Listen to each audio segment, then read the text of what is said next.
Have you ever felt that your efforts as a parent go completely unnoticed? Today, we're going to explore how even the smallest acts of kindness can create waves of change in your family and beyond.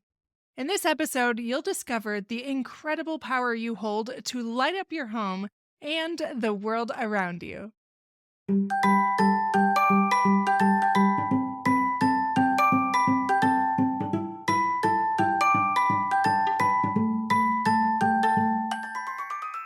Hey parents, welcome to Fulfillment Therapy. Do you want to raise your kids better and have a stronger marriage? Are you up late at night researching marriage and parenting tools and self-care tips? Do you start each day hoping for deeper connections and less chaos, but it ends with family arguments and going 12 different directions again? My name's Kendra, wife, mom, therapist, and growth enthusiast. It wasn't until I discovered how to fulfill my unmet needs that I was finally able to show up as my best self as a spouse and parent. I realized that by meeting my needs, I could more fully meet the needs of my family with more energy and less resentment. In this podcast, I teach parents skills like boundary setting, prioritizing personal needs, communication, and claiming ownership. Just like my clients, you'll be shocked by the improvement in your marriage, parenting, and personal life when you focus on fulfilling your important unmet needs. Ready to prioritize yourself so you can quit mentally throat punching people? Then grab those earbuds and head outside, and let's rock and talk.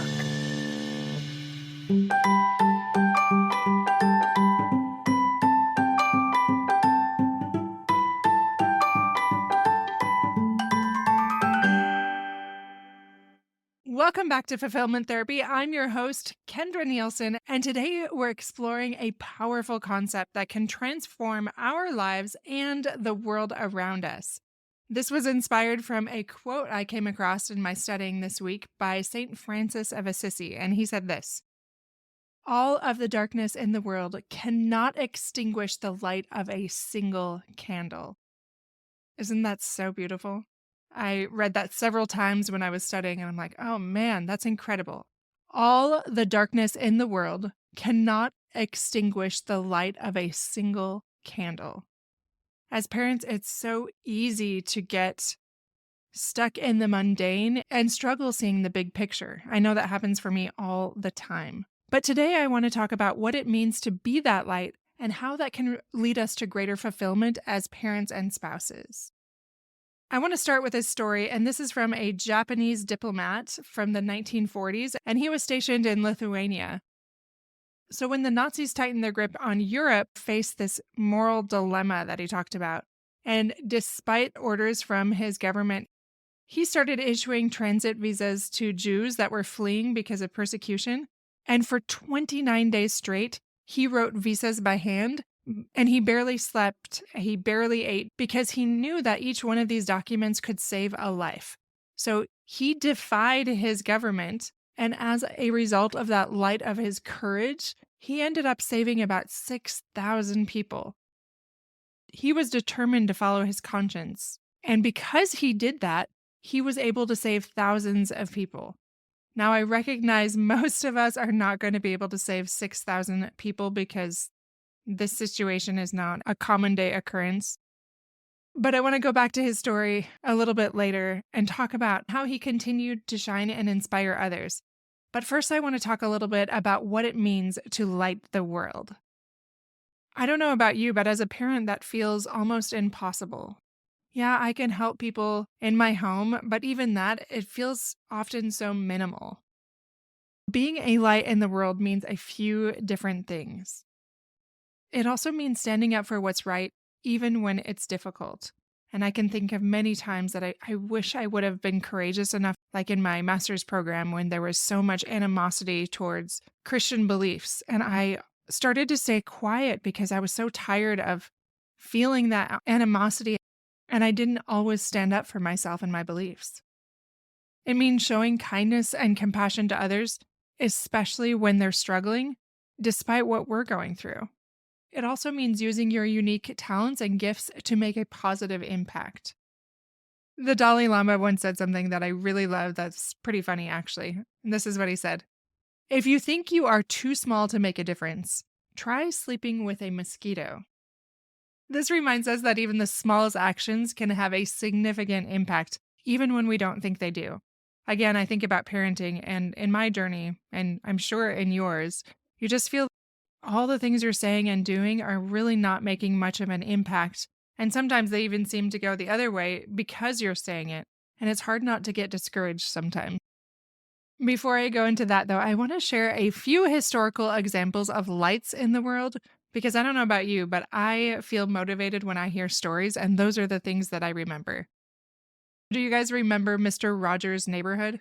Some of you might be too young to remember that, but Mr. Rogers, he's pretty iconic.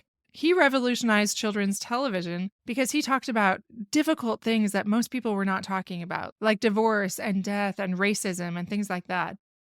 And he explained it in a way that kids could understand and also taught the parents how to address these challenges in a gentle, loving way and increase that emotional intelligence for generations. And I loved his positive influence when it wasn't something that was really addressed at the time. There's an author that also did something very simple, but very impactful. His name was Dr. Benjamin Spock, and he wrote the book, The Common Sense Book of Baby and Child Care. And you probably have not read that book before. But in this book, he encouraged parents to trust their instincts and treat children with respect. And he really challenged that strict parenting that was the norm at the time and really started to change that culture. So over time, people became more gentle parents. And that was just with one book and one person. Another simple example is from Erin Gruwell. So, as her first year as a high school teacher, she really inspired her at risk students to become these passionate learners and writers. And she showed them how to write about their experiences in a way that helped them process their trauma and find greater hope. And this chronicled the Freedom Writer's Diary and has gone on to help so many troubled teens. Again, just a small, simple thing that one person did to change the lives of so many people. So maybe these feel too big to you. Maybe you're thinking, oh, I'm not going to write a TV show, or I'm not going to be teaching all these high school classes or writing a book or anything like that. But these are great stories. So instead, I want to share some smaller examples. The first thing I thought of when I was thinking about this was one time we were on a family trip, and often as younger parents, we had to pinch pennies, and we just try to get creative, especially when we were traveling to go visit family or do whatever, that we just did it very frugally. And one time we stopped at Subway, and the six of us were sharing two sandwiches, and we were just counting out pennies or doing something like that, just like we typically did, no big deal. But the cashier was a high school student. She was very happy and sweet. And as we were giving her our money, she said, "It's okay. Don't worry about it." And we said, "What do you mean?" And she said, "Oh, I took care of it already." Out of her own pocket, paid for this family of six to eat their meal without stressing about it. Every time I think about that, I just get teary-eyed and I just think something is so simple. But serving a whole family and probably feeling a little bit shy or embarrassed as a high schooler doing this for a family. And yet she went out of her way to do that. And I love those simple examples of just changing people's lives in such a simple way that she probably didn't even think about again. And yet I can't stop thinking about that girl, about her simple service that continues to be an example for me. Here are just a couple more examples.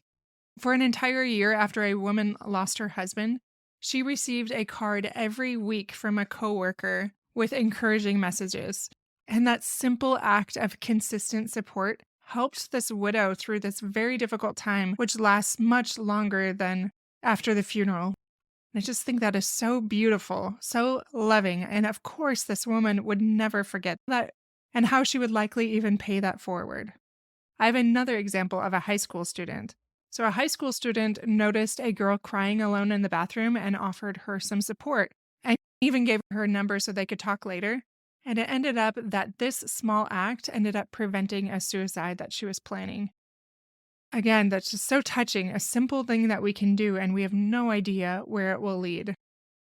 Another very simple thing was a mechanic was unable to fix a college student's air conditioner before they were taking a long trip. So instead, he filled up their gas and left $7 on their seat.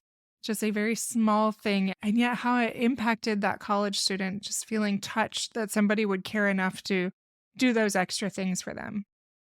And then, one last example, this is another personal one that was a little bit bigger, but one that I continue to think about. One time when my husband was getting his master's, I was a stay-at-home mom. We lived in this small old house, and they had done all the electrical work wrong, and all of our appliances stopped working, our heating stopped working. It was the middle of winter.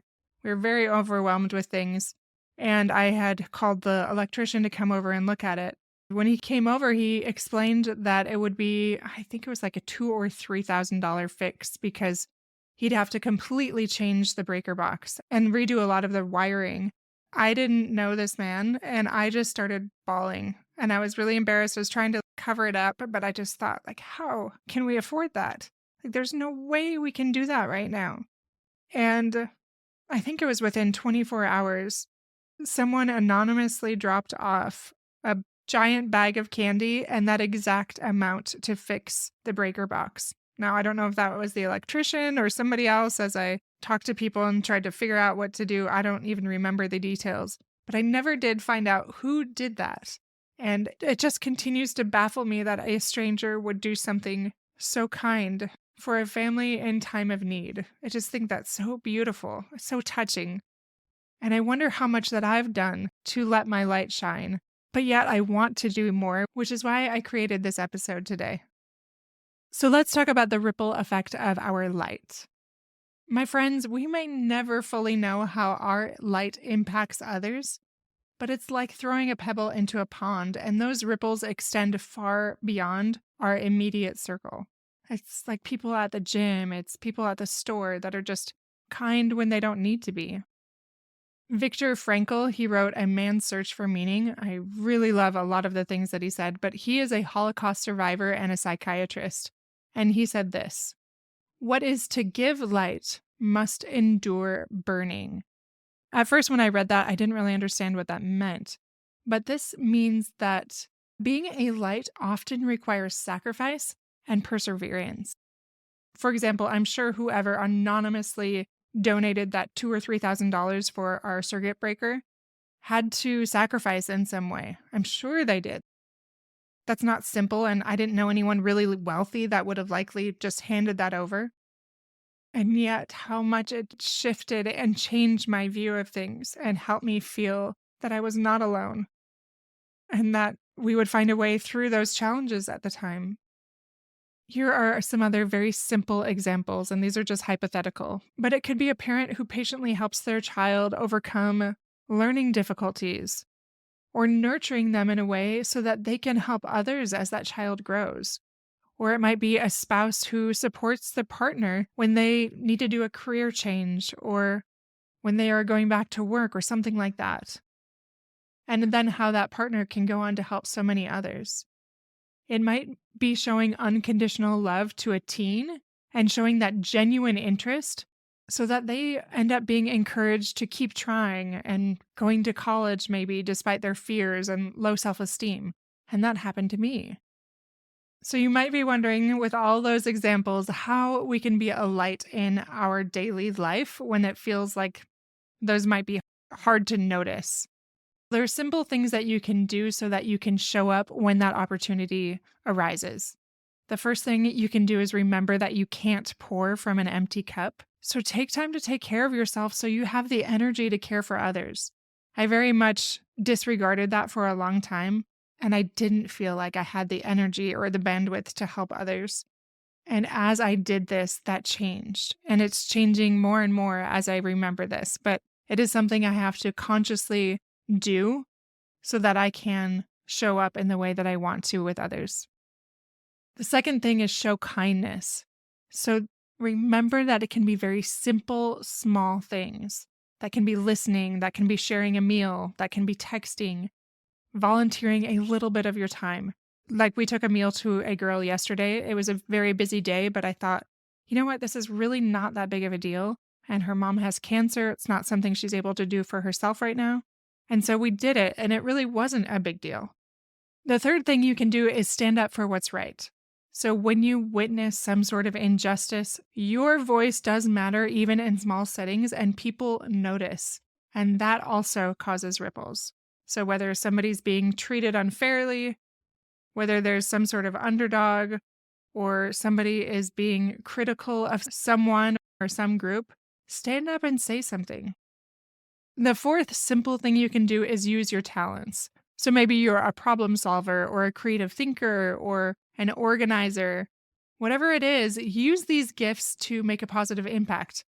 A quick story here. We just went to lunch with some friends, and one of my friends, she put together this beautiful gift basket for my best friend. And I just thought, man, that is such a simple thing, but everyone was smiling. And she said, everything in there is yellow. Everything is in there to make you smile. And I thought, that is such a beautiful gift to just creatively put something together that brings joy. And it's not one that I have, so I love that other people have those gifts. So use that gift.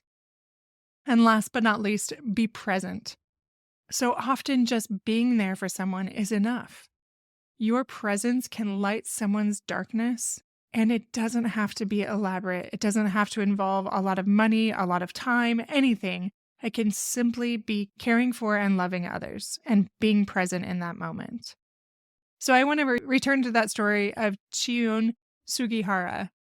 So his act of courage in Lithuania didn't just end with those days of writing visas, but the people he saved went on to have families of their own and contributed to their communities. And they passed on that story of that man who risked everything to help them.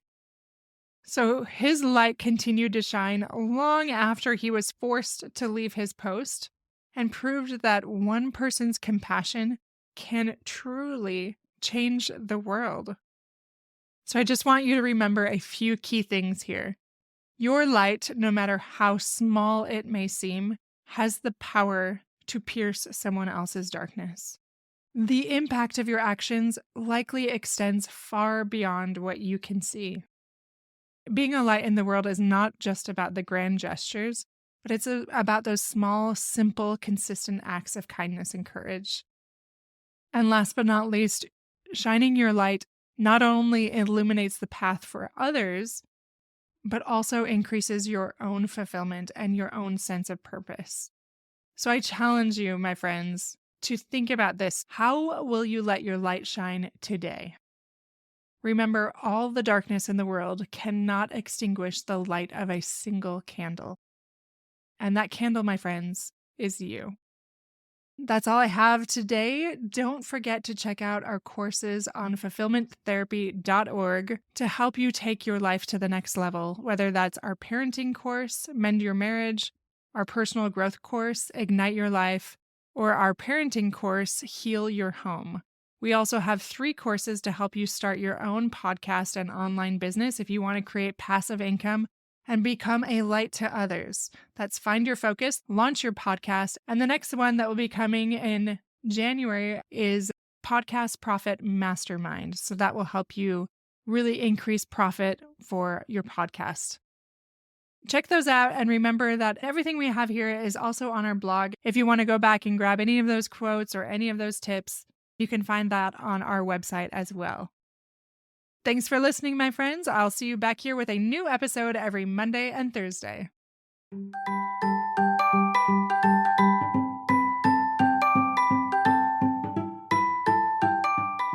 Hey friends, I hope you enjoyed today's episode.